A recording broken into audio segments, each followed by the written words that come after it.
Okay, this is dactylonomy.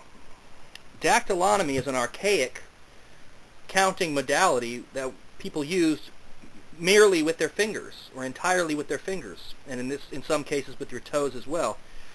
It predated the abacus, aka the counting board or counting table, whereupon the abacus would be used in counting something where they would pull a bead across to represent a certain number.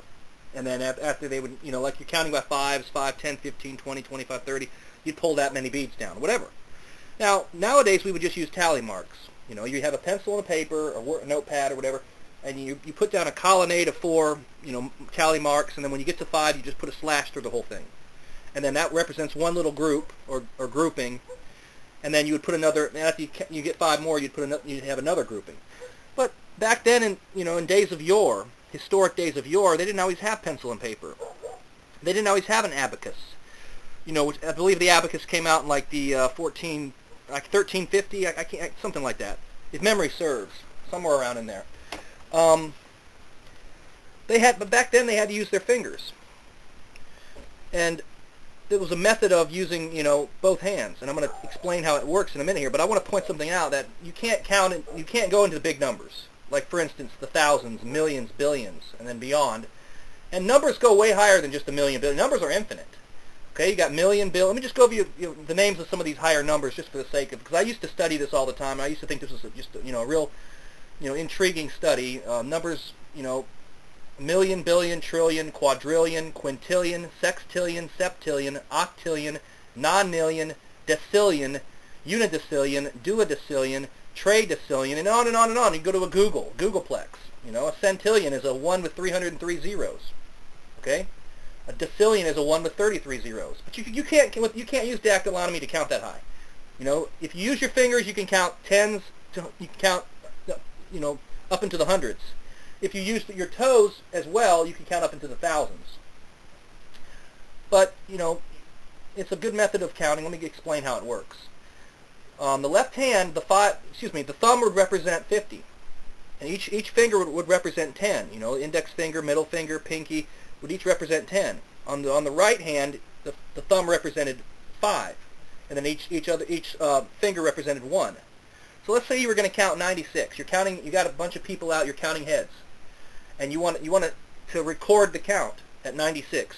You would put down the thumb on the right hand, and then all 4 of of your fingers, and then this is on the left hand. My bad. Back up. On the left hand, and then on the right hand, you'd put down the 5, which would be the thumb, which represents 5, and then you would put down one more finger.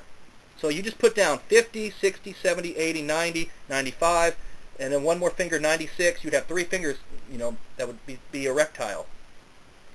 And honestly, you could actually do this either way. You could start off with balled fists and just put up the thumb to represent 50, 60, 70, 80, 90, and then 95. You'd have a hand, completely spread eagle, and then you'd have a thumbs up, and then another finger like you're making a gun.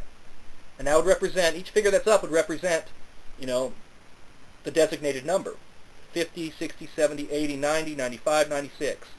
Now, if you had all your hands completely spread eagle, it would be 100. Okay? 50, 60, 70, 80, 90, 95, 96, 97, 98, 90. Well, actually, it would be 99. 99 is where it stops. You really can't do 100 with this. But you could also use your toes. The big, on the left foot, the big toe would represent,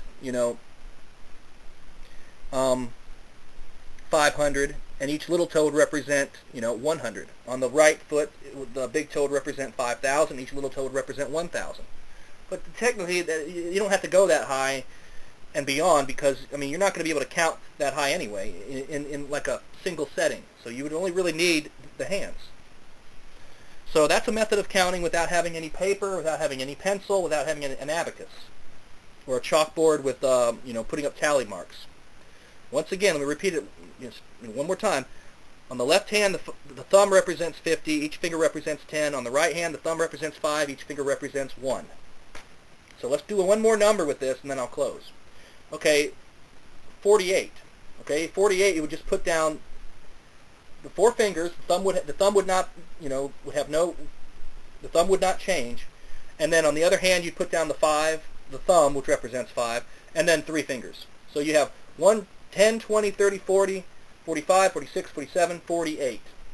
So that's how the dactylonomy works. So dactylonomy literally means counting by fingers. Pterodactyl, you know, and then theonomy, which means onomy means law or principle. So that's all I have. Dactylonomy, and it's been around as long as you know. I've been trying to find the origin for it, and I'm coming up to these dumb websites are saying it's been around for several thousands of years, but I don't believe in all that. But however long it's been around, as long as, you know, creation has been around. So that's all I have.